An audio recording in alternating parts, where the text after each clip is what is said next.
नमस्कार दोस्तों, मैं अंकुर उपाध्याय स्वागत करता हूं आप सभी का आपके अपने YouTube channel share market analysis में।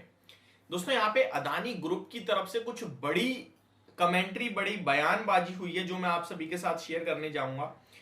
जस्ट आज के सेशन में यानी संडे के सेशन में अदानी ग्रुप कुछ बड़े अनाउंसमेंट करते हुए दिखाए।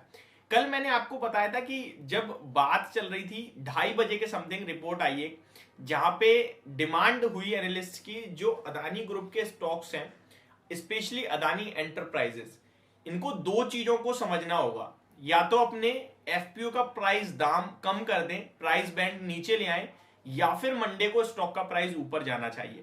अदरवाइज इनका एफपीओ पूरी तरीके से कहीं ना कहीं खराब या फिर डिस्ट्रॉय हो सकता है। आप ये समझ लीजिए, एक तरीके से कोई पार्टिसिपेट ही नहीं करेगा। और हम लोगों ने देखा फर्स्ट डे फ्राइडे को केवल 1% एफपीओ में पैसा लगाया गया। उसके बाद लगभग शाम को 6:30 बजे के समथिंग अदानी ग्रुप की तरफ से क्लियर कट अनाउंसमेंट कर दी गई कि एफपीओ के प्राइस में कोई भी बदलाव नहीं होगा। ये जिस समय शेड्यूल हुआ है इसी समय रहेगा और इससे ज्यादा हम कुछ नहीं करेंगे, और हमें पूरा भरोसा है कि एफपीओ में पैसा लगाया जाएगा। मैंने आपके साथ वीडियो भी शेयर करी थी और वहां मेरे पास बहुत सारे कमेंट्स आए और सारे कमेंट्स एकदम ठीक थे। यानी कि पब्लिक को क्लियरली समझ में आ रही है, जो चीज आप 3276 रुपए में बेच रहे हो वो मुझे ओपन मार्केट में 2760 रुपए में मिल रही है, तो मैं 15% ऊपर क्यों खरीदूं? वो भी ऐसी जगह जहां पे पैसा लगाऊंगा, मुझे मिलेगा बाद में, मैं अभी खरीद के अभी लगा लूंगा, अभी पैसा शेयर मिल जाएंगे मुझे। तो वो एकदम सही भी है, जेन्युइन भी है।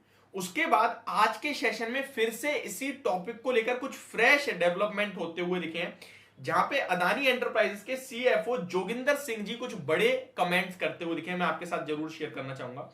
यहाँ पे इंटरव्यू में लगभग 6 बजे के समथिंग आज के सेशन में जोगिंदर सिंह जी कुछ कहते हुए दिखे हैं कि जो 20,000 करोड़ का एफपीओ है फ्लैगशिप फर्म, ये जो हमने तय करा है उसी समय सीमा पे खुलेगा, बंद होगा। जो प्राइस बैंड तय करा है उसी पे होगा, सेम चीज।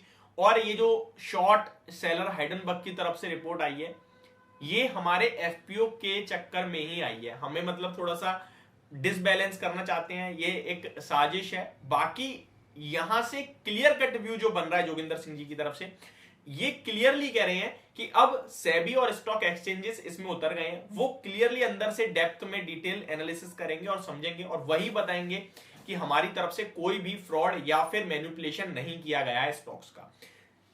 आपको मैं बता दूं, जो हाइडेनबर्ग की रिपोर्ट है उसमें क्लियरली यही सबसे बड़ा आरोप है कि इन्होंने अपने स्टॉक्स को मैनिपुलेट करा है। ये मैनिपुलेट क्या होता है, मैनिपुलेशन क्या होता है? मींस मैं अपने शेयर्स को, मैं खुद तो खरीद नहीं सकता वरना सेबी डायरेक्ट पकड़ लेगा, पैसा बांट कर अपने बंदों में, अपने किसी ग्रुप में बैठा दूं और उनसे अपने शेयर्स डेली बेस पे खरीदवाऊं और अपना ही पैसा अपने ही शेयर्स में लगा रहा हूं बट इनडायरेक्टली। तो मेरे स्टॉक्स के प्राइसेस क्या होंगे? बूम होने लगेंगे, ऊपर जाने लगेंगे। और जब स्टॉक के प्राइसेस कंटिन्यू ऊपर जाएंगे तो रिटेल इन्वेस्टर्स को भी दिखेगा भाई यहां पैसा बन रहा है, भाग रहे हैं, तो फिर वहां से पार्टिसिपेशन भी आने लगेगा और पैसा स्टॉक तेजी से भागने लगेगा। इसको आप ऑपरेटर गेम भी कह सकते हैं, मैनिपुलेशन भी कह सकते हैं, ऑपरेटिंग भी कह सकते हैं। तो यही हाइडेनबर्ग की तरफ से क्लियर कट आरोप था कि जो अदानी ग्रुप है वो अपने ही पैसे को विदेश में भेज रहा है, मतलब भारत से बाहर, और फिर अलग अलग इंस्टीट्यूशनल से अपने ही स्टॉक्स में खरीदारी करवा रहा है। इसी पे आज जोगिंदर सिंह जी कहते हुए क्लियरली दिखे कि ऐसा हमारी तरफ से कुछ भी नहीं है और हम क्लियर कट यहां पे सारे एविडेंस देंगे।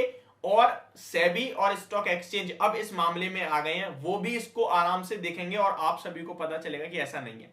और जो फ्लैगशिप कंपनी हमारी अदानी एंटरप्राइजेस लिमिटेड, इसका एफपीओ इसी समय पे खुलेगा और हम कॉन्फिडेंट है अपने एफपीओ को लेकर कि इंस्टीट्यूशनल इन्वेस्टर्स जो हैं, बड़े एचएनआई जो हैं, जो रिटेल इन्वेस्टर हैं, वो यहां पे हमारी फ्लैगशिप कंपनी में डेफिनेटली पैसा लगाएंगे। और पिछले 2 दिन में जो हमारी 7 कंपनीज में बड़ा नुकसान हुआ है, बड़ी गिरावट हुई है स्टॉक के प्राइसेस में, वो देखते हुए भी इन्वेस्टर्स कहीं ना कहीं एग्रेसिवली खरीदेंगे, ऐसा उनकी कमेंट्री कहती हुई दिखी है। बट यहां पे जो क्लियर दिख रहा है वो ये दिख रहा है कि पब्लिक डरी हुई है इस समय अदानी ग्रुप के स्टॉक से। और एफपीओ में बेशक आप कह दो कि भाई कॉन्फिडेंट रहो, बट बेवकूफ थोड़ी है जनता। ये भी तो सोचो, आप 3200 का शेयर जो आप 3200 पे बेचो वो 2700 में मिल रहा है, तो क्यों लेगी? सिंपल सा जवाब है मेरा तो। प्लस यहां पे ये भी कहते हुए दिखे, only pure baseless miss representation of factual situations if not lies. यानी कि ये जो इन्होंने हाइडेनबर्ग ने रिपोर्ट दी है ये बेसलेस है, प्लस इन्होंने तो ये भी कहा है कि जो हम अपनी गाइडलाइंस में लिख रहे हैं वहीं से उठा के इन्होंने क्वेश्चंस पुट कर दिए हैं। एंड ये जो मिसरिप्रेजेंट करा गया है गलत समय पे एफपीओ के टाइम पे, ये प्योर एक डायरेक्ट कुछ आप कह सकते हैं, मतलब डायरेक्टली किसी इंसान को कुछ करना चाहेंगे भाई, world third largest richest person है इस समय गौतम अदानी जी, तो वो मतलब आपको पता है इंसान जितना ऊपर जाता है थोड़ी बहुत तो होती है। तो बस वही कुछ आप समझ जाइए जो मैं कहना चाहता हूँ, डायरेक्ट मैं बोल नहीं सकता यहाँ पे, आप काफी सारे लोग होते हैं, तो वही जो मैं कहना चाहता हूँ आप समझ गए होंगे। एंड कुछ कमेंट्स इस प्रकार भी हैं कि भाई भारत का सपोर्ट करो, अमेरिका की रिपोर्ट मत सर्च, उसको अमेरिका की एक जो रिसर्चर है जो ब्रोकरेज रिपोर्ट है उसको इतना सपोर्ट मत करो, हम गौतम अदानी जी के साथ हैं। या कोई जंग नहीं हो रही है जो ऐसा कुछ होगा, ये एक फैक्ट पे बेसिस चीजें हैं और ये हमें भी क्लियरली दिख रहा है कि वैल्यूएशंस तो डेफिनेटली ओवर वैल्यू थे। हालांकि इतने हम लोगों ने उसे ओवर वैल्यू कराया है, खुद बनाया गया है, वो सामने आने दीजिए चीजें, उसके बाद ही फ्रेश एंट्री और फ्रेश बाइंग करनी चाहिए।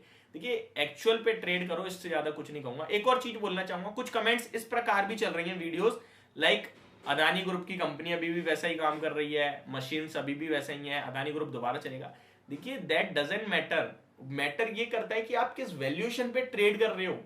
कंपनीज वही है लेकिन आप खरीद रहे हो 300 साल आगे के लिए, 100 साल आगे की फॉरवर्ड पीई पे खरीद रहे हो, तो उस हिसाब से कंपनी ग्रो करती रही तो ठीक है। हल्की भी ग्रोथ में कमी आई ना तो वो वैल्यूएशंस गिरेंगे और स्टॉक का प्राइस गिरेगा।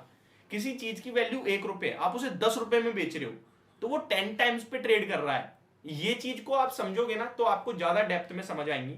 और मैंने इसी प्रकार आज आपके लिए एक डिटेल्ड एनालिसिस करी थी अदानी पावर पे, जहां मैंने आपको क्लियरली दिखाया कि स्टॉक जिस रफ्तार से भाग रहा है इसका आधी रफ्तार से भी भागेगा ना तो 2024 के एंड में 390 का होगा और स्टॉक अभी 433 पे था। तो अब आप सोचो कितना महंगा था, अब गिरा है। अब मैं कह रहा हूं जिस रफ्तार से भाग रही है कंपनी की ग्रोथ उसकी आधी भागेगी तो 390 पे होगी। तो ये एक एनालिसिस करके आपको चीजें समझ में आएंगी और मेरे हिसाब से इस पे आपको फोकस करना चाहिए। तो ये होगी मेरी वीडियो, होप आपको समझ पसंद दोनों आई होगी। Thank you so much for watching this video, have a great day guys.